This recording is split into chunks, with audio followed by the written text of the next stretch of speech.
On a cold Christmas Eve, the town of Willow Hollow was blanketed in thick snow. Michael sat by the window, anxiously awaiting his parents' return. They had left hours ago for a last-minute shopping trip, and the storm had worsened. His grandmother, resting in her rocking chair, assured him they'd be back soon. But as night deepened, so did his worry. The wind outside was fierce, carrying with it a strange, distant jingling sound that set Michael's nerves on edge.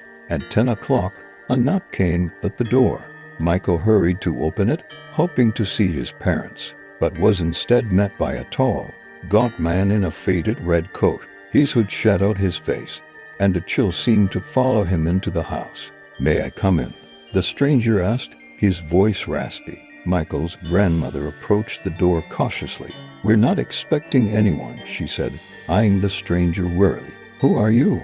"A traveler caught in the storm," he replied, smiling faintly. The strange jingling filled the air again, though no bells were in sight. Despite the unease, Michael's grandmother allowed him inside. The man stood near the fire, his presence casting a shadow that stretched unnaturally long across the room.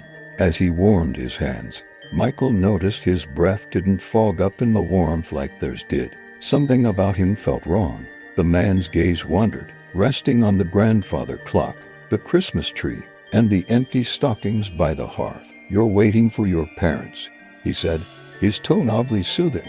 Michael nodded, his heart pounding. "I saw them," the man continued, "on the road outside of town. The storm was fierce." "Did you help them?" Michael asked. The man's thin smile remained, "In a way. But the storm, it doesn't let go of those it claims." The clock chimed 11, and as it did, the wind outside grew louder, rattling the windows. The man rose slowly, his shadow twisting across the floor. "Come, boy," he whispered, extending a hand. The jingling returned, hollow and haunting. Michael's grandmother returned from the kitchen, carrying a tray of tea.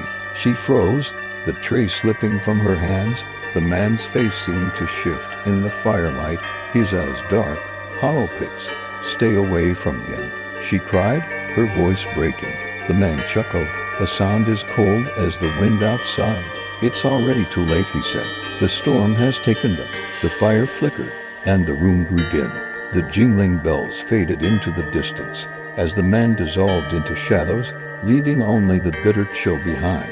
When the storm cleared, Michael and his grandmother found the front door slightly ajar. Outside, the snow lay undisturbed except for two faint tracks leading into the woods, where the darkness swallowed them whole. There was no sign of his parents, only an empty, silent night. Each Christmas Eve afterward, people in Willow Hollow would whisper about a ghostly figure in red, seen wandering during blizzards, a bell's eerie jingle following him,